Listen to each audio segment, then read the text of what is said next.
Welcome back, everybody. I am Danny. We are Team 696. It is great to be here with you guys. We have new subscribers. Last week, we got a bunch of new subscribers, and I thank you guys so much for joining us, and I hope you have a great time. Turn on the notifications. I don't want to keep harping on this, but I do have health issues, so if you turn on the notifications, I don't send out any spam or anything, but it'll help you guys to know when I upload, because sometimes I can't upload exactly when I would like to, and sometimes projects aren't done. I do work a full-time job on top of this, so a lot of times my projects aren't done exactly when I would like them to be. Without further ado, we're doing the Don't Live Like series. This week we're doing Corey Feldman, the Fell Dog. I've had this one kind of working for a little while, and I've kind of wrestled with when to do it, when not to do it. And I just said, you know what? Let's go ahead. Let's get into it. So, Corey Feldman had a very distinguished movie career in the 80s. He's a child star. He was very famous as a child in different movies, even through being a teenager, and even in his early life, his young 20s, late teens, young 20s, he was still in some pretty big projects that were going on. So, I'm not IMDb, but just to give you just a quick list of some of the things that he's been involved in: Lost Boys, The Burbs. I'll get back to The Burbs. Lost Boys, The Burbs, Goonies. I watched that movie when I was 8 years old or something. Probably right when it first came out. Very nostalgic for me, that movie. I haven't seen it in a long time, though. Stand By Me. It was kind of a young... it was a drama, basically. It was like a young romance type of drama thing. License to Drive, Gremlins. He was in Friday the 13th.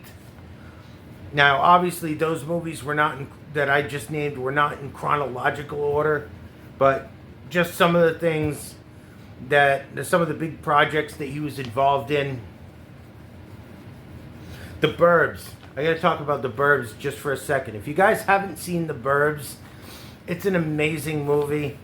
Obviously, Corey Feldman was in it, but there are so many really great actors from the time period that were in The Burbs. I believe it's really a Tom Hanks movie. He was the leading character in that movie. And I believe it was in the early 90s. I'd have to look.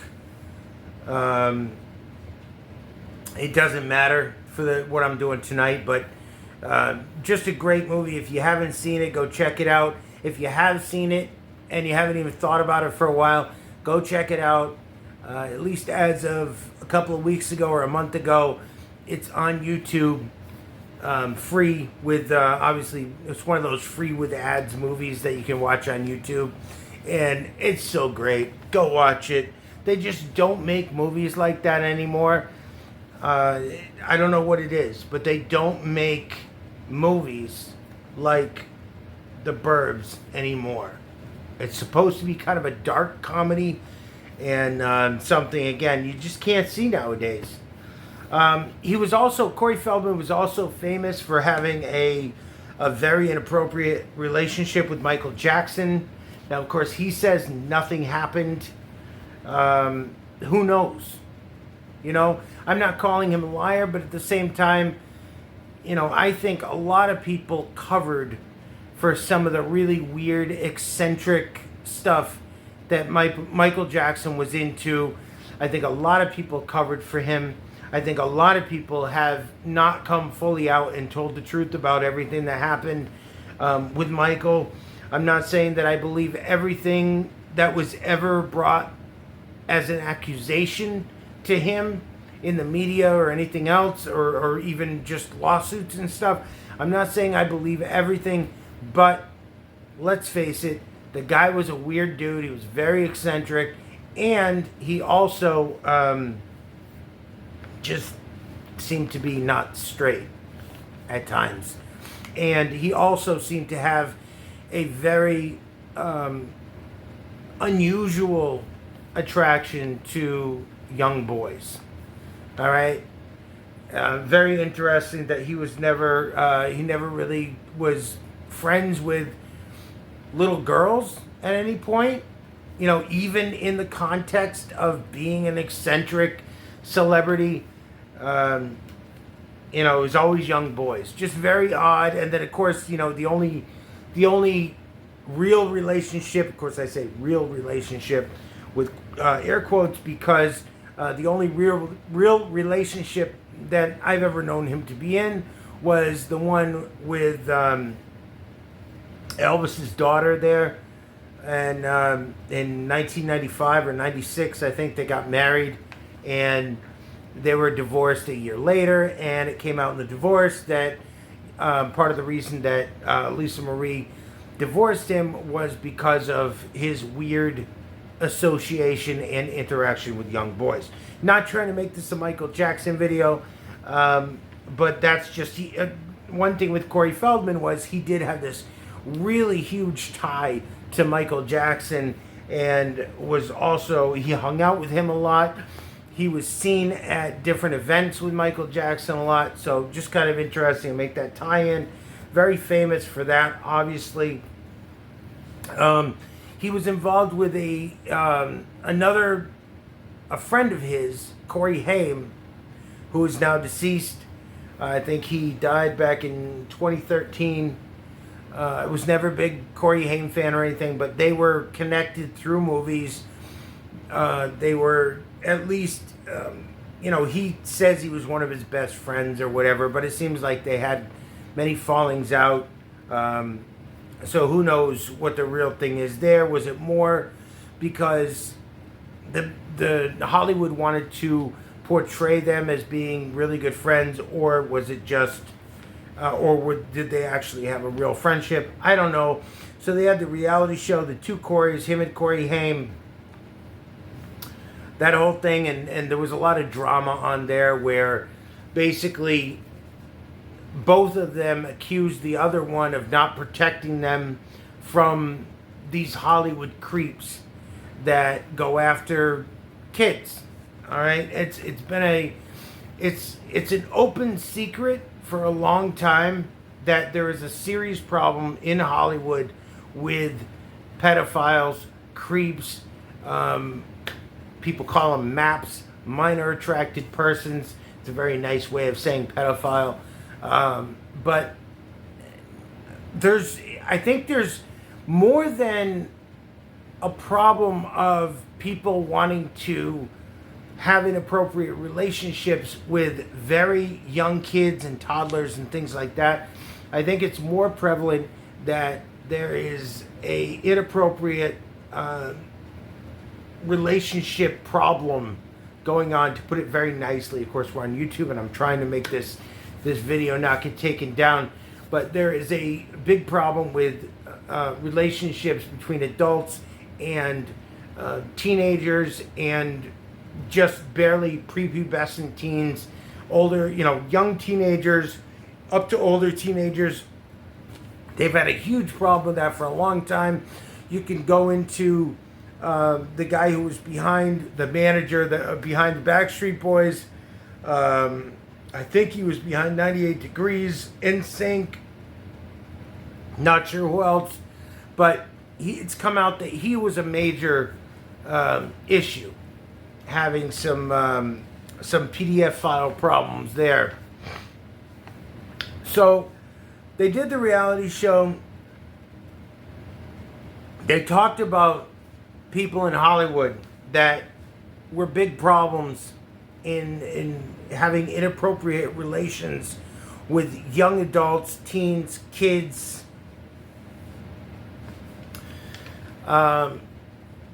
Corey has also been very famous for saying that he was going to come out and name these people.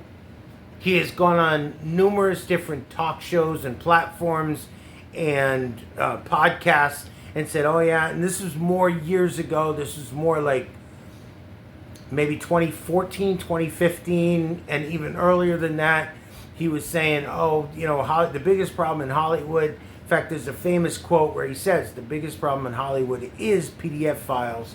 And, you know, I'm going to name names, and I just have to know that I'm protected. I'll name all these names. Well, to my knowledge, he's never named any names. Maybe he's named a couple, but they're people that either weren't a major part of the problem, or maybe they're deceased already, or whatever the case may be. He really has never come out with an actual cohesive list of names where he says he could name all these people. He's never done it. He keeps asking for money. He keeps raising money. Oh, I need money so I can do this project. I can come out with this documentary or that documentary. And the last one that he raised money for, I think he raised $700,000 in a GoFundMe to make a documentary and name a bunch of names and all this stuff. His documentary came out. It was total crap. He really hasn't named people. He certainly hasn't come out and said, okay, this person's the biggest problem. This person's the biggest problem. This person's the biggest. He's never done it. He has tiptoed. He first tried to be so strong in the point that he was going to name all these people and it was going to revolutionize Hollywood because he was going to just out all these different big names that were some of the biggest problems when it came to inappropriate relationships with kids in Hollywood, and he just has never followed through. Everything he has done has been basically like a dud. You know when you're watching a fireworks show and they're going boom, boom, bang, and sparks are going, colors and everything, and then you get a couple that go up and they're boom, they just fizzle out. Well, that's kind of what his naming names have turned into when it comes to Corey Feldman. So Corey Feldman has been a huge disappointment when it comes to saying that he was going to name names and bring people to the forefront and expose these people who are these horrible hellions in Hollywood that are just, you know, destroying kids' lives. Never came to fruition, never came to be. I've never been a huge Corey Feldman fan, okay? Even though I'm old enough to be one, I'm old enough to have watched all his 80s movies. I saw a couple of them. I saw Goonies. Again, Burbs, loved the movie. Not for him, but just loved the movie in general. I was never a big fan of his, okay? But then again, as you guys know from watching my videos, I'm not a big fan of any celebrity. I never have been, even though I've been around many celebrities. I know many celebrities. I grew up with many celebrities. I grew up in an area of Connecticut where celebrities kind of go to hide away from the whole Hollywood thing. And so they're all over the place. So I've met a bunch. I know a bunch. I knew a bunch growing up as a kid. And I still know quite a few celebrities now. And also I worked in commercial radio for years.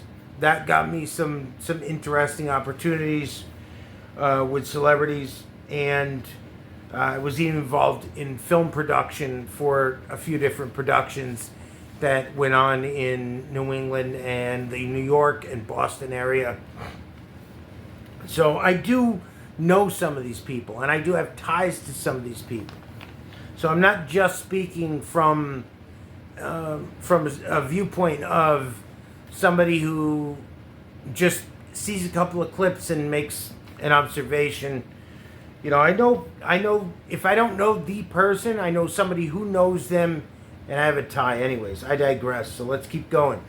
2016 was when I kind of got onto the Corey train, as it were, and kind of following what he's doing in a more modern context. Okay, aside from all the saying he was going to expose people in Hollywood, 2016, we all remember it, at least most of us do. when he went on, I believe it was the Today Show, and he had his Corey's Angels, which at the time he was advertising online, trying to get, basically he was building like a cult. It was really weird. Like, he wanted these girls. He lives in Hollywood, first of all, and we'll get onto that later because I think it's crazy that he still lives in Hollywood now. The guy has a lot of financial problems, and part of his problem is living where he does and kind of his lifestyle in the context of where he lives and how that goes on. But we'll get onto that later. So he had this thing called Corey's Angels. It was kind of like a budget ripoff of the Playboy Mansion type of thing. He used to like to walk around. He had like kind of a McMansion type of house, a nicer house, I guess. But in Hollywood, it wasn't that nice. For LA, it was kind of a normal house. But he had this like McMansion. He'd walk around. He'd have robes on. And he would have these girls all around, tons of girls that would live in his house, like 5 or 6 at least at a time. And they had all these rules. They had to be one of Corey's Angels, you had to always have a good attitude, always be smiling. You could only eat certain things. I think you had to be a vegetarian. A lot of meals you could only eat fruit. Like, I think he would only allow them to eat fruit for breakfast. And they had to be able to play at least one musical instrument very well. They had to be under a certain weight, or at least a certain size, a certain clothing size for women, which I find totally bizarre because honestly, if you're a woman and you're in LA and you're really good at playing at least one musical instrument and your body is a certain way, so you're considered to be very attractive, why do you need somebody like Corey Feldman, who is not even involved in relevant projects, right? I mean, this guy hasn't had a big hit since 40 years ago. His last big movie was about 40 years ago, and he's making all these demands of these women, and he's making them cohabitate together. They can't have boyfriends. They've got to be super talented. They've got to be a certain body size. They've got to be a certain body type. They have to, they have to talk to him a certain way. It's like, if you have all that stuff together and you're in LA, what the would you want to do with someone like Corey Feldman? But anyways, out of the millions of young girls, young, talented females, girls in LA and the surrounding areas, he found at least 5 or 6 at a time that were willing to go into his cult, and they would, he had a band going with a few of them.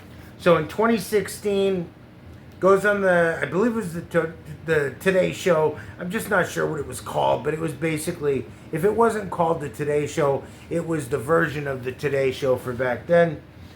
He went on there, made an absolute fool out of himself, just completely made an ass out of himself and the entire band. He tried to do like this interpretive dance thing that completely failed. He was wearing this weird outfit that had like a big hood on it, and at the end he whipped off the hood and threw it like that was going to be some big crazy great finale, and it really didn't resonate with anybody, and it got him a lot of press, which I guess, if you think all press is good press, which is not true, but if that's the way you think, it got him some press, that's for sure. He went viral for that stuff. And then it was funny too, because like a couple of months later, it wasn't very long afterwards, he went back on the show, and the whole premise was, I wasn't ready the first time. I was kind of like rushed into it. It was just the thing where I got the call. They're like, hey, be here tomorrow or be here next week. And, so he basically tried to say that he was rushed into it, that he wasn't ready, The band wasn't ready. They hadn't had time to rehearse. Goes back the second time. I thought the second time was worse than the first time. He did the same stupid interpretive dance type of thing. Did the same thing with a big hood. He whipped it off at the end and threw it. It was so much of the same, but at the same time, it was worse. Then he started, so I thought, when I saw that, because again, I'm not big into Corey Feldman, I thought that he was just trying to break out into a music career at that point. Like, I figured, okay, he had his big movie career, and then he's kind of been treading water ever since, trying to figure out what he was going to do. He did the reality TV thing in the 2010s, which is what basically everybody has done. If you're an A-list celebrity and you've dropped off, everybody was doing reality TV 2005, 2010, up to 2015. That 05 to 2015 time period, huge reality TV time, and that's what kind of everybody was doing. So I figured he went through the reality TV time, now he's going to start a music career. Well, come to find out, I guess he's been trying to do a music career since he was a kid. I guess he's been putting out albums, not really doing a lot of touring per se, but he's been putting out albums for a long time. At least that's how he likes to present it. He starts going out on tour after the whole 2016 thing. I don't know if it was right away, but I think it was. I think it was pretty much right after that. And he's been doing tours every once in a while, every couple of years or whatever. He's been doing a tour.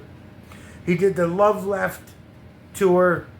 I believe he did a Love Left 2 tour, second tour from that. And on these tours, he plays, if you can call him a tour, I think honestly he would play like a handful of different places. Again, I'm not going to get too much into that because I don't care, first of all. Number two, I just don't think that it really matters. The guy was not doing like a headline bill going to, doing 30 shows across America every year. So it's not like that type of situation. Then finally, coming up just recently, Fred Durst of Limp Bizkit, who actually has kept things held together. It's funny, a lot of people think of him as like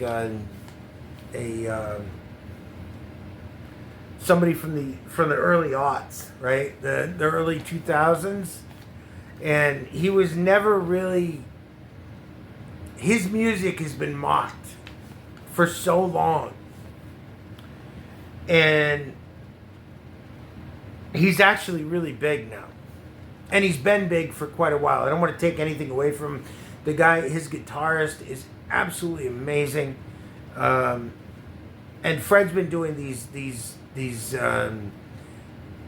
basically, he's been doing these arena tours for a while.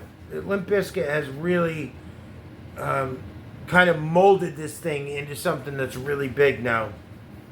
So then Fred Durst decides he's going to do a Loserville tour. He's going to take out him. He's got a bunch of other people on the bill. He asked Corey Feldman to be one of those people in his band. It's called Loserville. Now, it's funny because Corey, this is hilarious. Corey starts doing promos for it, and he starts calling it Low Serve Ill.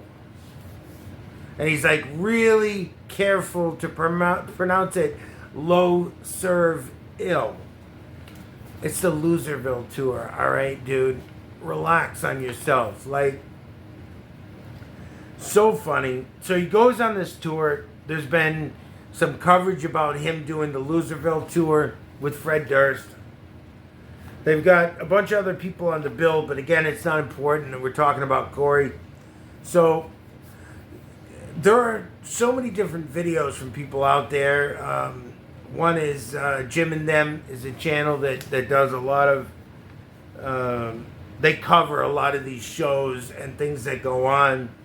And one thing that always seems to happen, Corey seems to just have these absolute manic episodes on stage. His band will start at the wrong time, or they'll start playing a different song than he thinks should be played. And instead of just kind of going along with it and flipping into something else, or just going into a different song and just kind of making it seem like it's part of it, he's got to stop the whole show and just start flipping out on his bandmates, and like literally just bringing everything to a stop. So it'll be going on, and you could tell there's a little problem, but he will just start flipping out on stage, bring everything to a halt, and then start really like undressing his band members on stage. Just dressing them down, just screaming at them, you know, you don't do it like that, and this isn't the way it's done, and come on guys, get it together. If I, you know, like so many times he's done that. Like, and there's a crowd right behind him. He's on stage. There's a huge crowd behind him, or sometimes not a huge crowd, but you get my point. There's people behind him. He's on stage, and he's just laying into the band members about their timing, about their song selection, whatever it could be. And the funny part is, when it comes to his part of doing parts of the show, he seems to never be able to get it right. At one point, there's this thing that he loves to do. I believe it's a song that's associated with a movie. It might have been Stand By Me, where it was the story of them on the train tracks or whatever. And at one point, there's a train horn that goes off, and then it starts into a song. I don't. If it's not from Stand By Me, I apologize, but I think that's what it's from. From.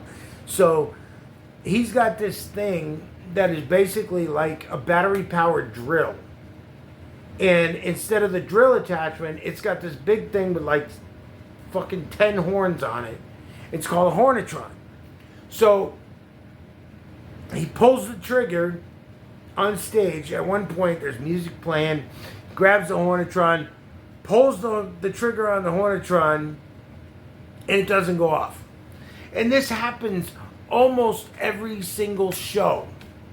He cannot get this thing to time out right. Like, either the safety switch is on and he can't pull the trigger, or he just pulls the trigger wrong and it doesn't make the horn go off, or whatever. So almost every show that he's done, he makes this huge production about this hornetron, brings it out, brings it up like this, points it to the sky, and usually it doesn't go off on time. So it's just like, it is a comedy of errors that just won't stop. And it's not like he never gets the idea of, okay, maybe we should do this differently. He just keeps trying to do it the same freaking way every time, and almost every time. I don't think he's ever timed it out properly once. Maybe one time, maybe two times, but I don't think it's ever gone exactly as he wanted it to. A couple of times I think he got it close, but it's just so funny. That one part of it, just absolutely hilarious. He just can't get it to time out. And it's like he doesn't want to change it. He doesn't want to change the segment to make sure that he's got things in a certain way to make sure it's going to work. He just keeps going and doing it the same way. It never works. Really funny. So let's keep going on. He was married to one of his angels, his mangel, as he called her, Courtney, for a while. This is one of the girls that I believe was on stage with him back in 2016 when he went on that whole Today Show thing. They have since divorced, or at least are going through the divorce process. A lot of things came out in court documents that anybody could go and look up and see for themselves what was going on. So she was trying to, I think he was paying her $2,000 a month voluntarily, and she was trying to say that, hey, I got this, and I'm, by the way, I don't want to keep stopping this, but so she has health problems. And when I say she, I'm not sure about that, because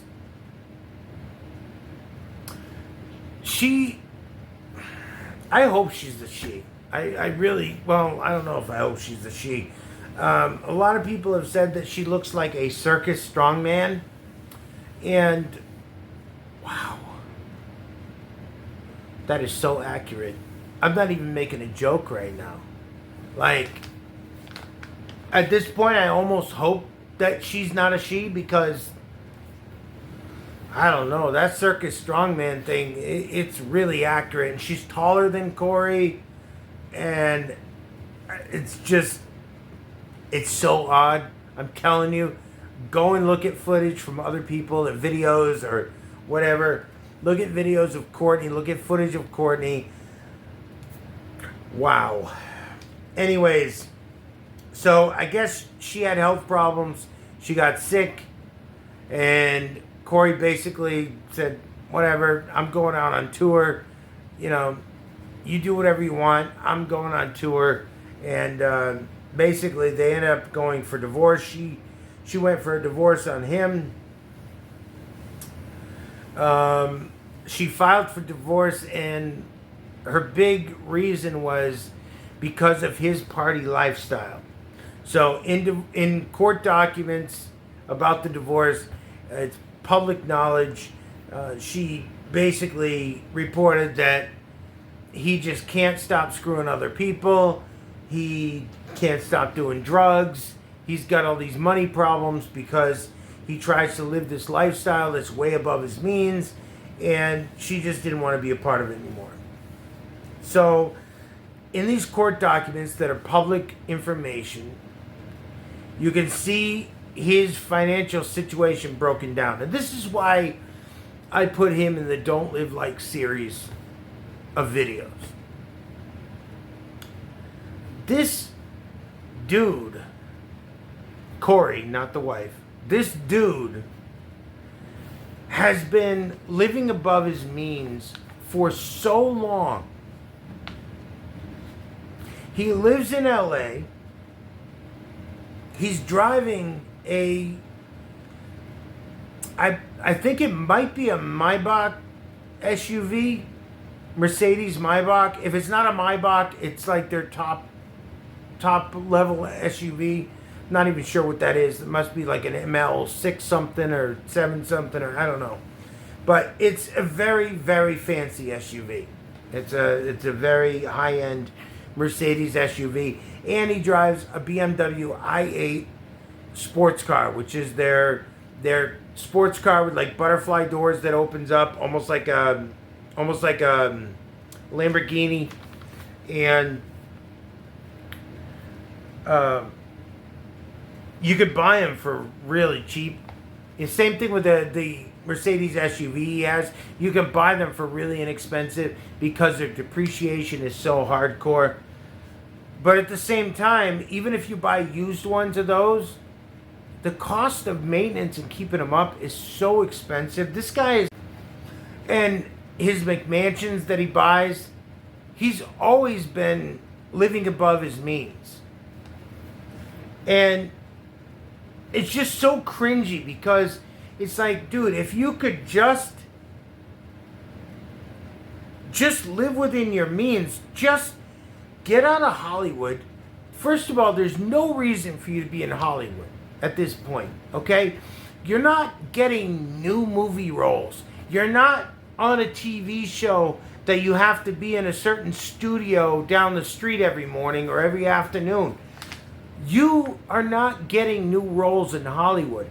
Get out of LA. Get out of Hollywood, okay? You can go somewhere where your living expenses are way less. You don't have to worry about paparazzi if you're not right in LA and you're right in the surrounding area. You don't have to worry about paparazzi. You don't have to worry about TMZ or any of the other people that are going to be staking you out, looking for you. So you don't have to keep up the phony facade of the designer clothes and, you know, the fancy cars and everything else. This guy can't afford that stuff. He makes great money, okay? I'm sure he's still making residuals from movies from a long time ago. I'm sure he makes, compared to you and I'm sure this guy makes a great salary plus all of his stuff. But then, you know, when you look at the court documents, when they were talking about his divorce, he doesn't make hardly anything from his, first of all, his music career, his touring and everything. He's lucky to break even on that stuff. According to him and according to court documents, he is lucky to break even on the music stuff. And I think he should move out of LA, get out of there, go somewhere where the living expenses are much less. Go somewhere where you don't have to worry about with people with cameras trying to check on every move you make. You don't have to dress in designer clothes and fancy stuff all the time. You don't have to drive these super expensive cars that, honestly, they're not that expensive if you get them used, but then you got to pay for the maintenance and everything else, and that is real expensive. If you don't have a hookup, like I drive an old luxury car, I drive an older BMW SUV, and the only reason that I drive it is because my brother is very good to me. He's a very accomplished mechanic, and he takes care of the thing. So I don't have to worry about it. I don't have to go to BMW and pay $200 and something an hour to have some mechanic that I don't even know work on it. My brother takes care of everything for me, and that's how I'm able to afford it. That's how I'm able to drive something so nice and, and just be a regular guy. So if you don't have something like that. The other thing is, Corey, get out of music. Like, what are you thinking? You've been doing this music thing for 40-something years, right? Basically 40 years. Nobody is unironically bumping Corey Feldman music driving around. Okay? It's not happening. It's never going to happen. So, I don't understand why this guy doesn't do... Like, one thing that came out in the divorce, I'll try to close with this. I got to close. We're getting long-winded here, but I'm also having kind of fun with this one. So, and I'm just glad to be here with you guys. Honestly, it's great. This is a highlight of my week that I get to hang out with you. So, one of the things that came out in the divorce, one of the other things that I thought was interesting was she acknowledged that when he does conventions where people come because of the... they come because of basically... the word's escaping me, and I'm sorry, guys.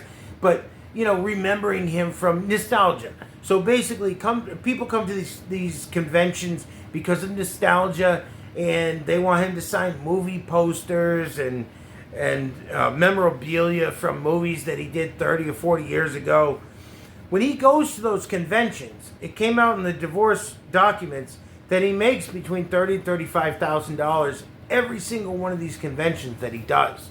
And apparently he can do about one a month. So, I mean, that's not bad. Right there alone, you're talking about, if you do one a month and you're making $30,000, that's a nice paycheck right there. But his living expenses, your living expenses, Corey, if you ever see this, your living expenses are so high that you'll never be able to enjoy that money. And then, obviously, like I said, the music is basically a write-off. It doesn't seem like he makes anything doing that.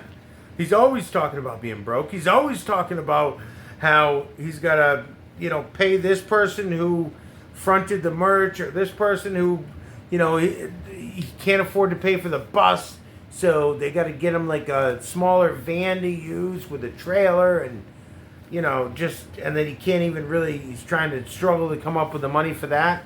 So, I just think if he got out of music, forget the music thing, understand, put together, you've already done it with the Love Left 2 thing, but, put together a greatest hits thing if you want to. Nobody cares. Even if people buy it, they're going to buy it because they like you and they care about the movies you did. They're not going to buy it for the music. Nobody is bumping your music, dancing around their house 24 hours a day.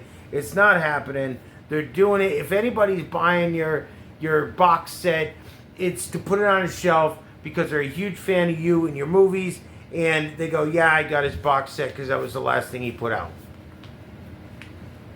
So I think if he just did some kind of like a spoken word tour and went out, or did some kind of like a Q&A on his movies, like he goes out and does a, hey, I'm going to do a theater tour, and it's going to be Q&As on all my 80s movies or something. I think that would be huge. I think he would make so much money doing that. Keep doing the convention thing. Get out of LA. Lower his expenses.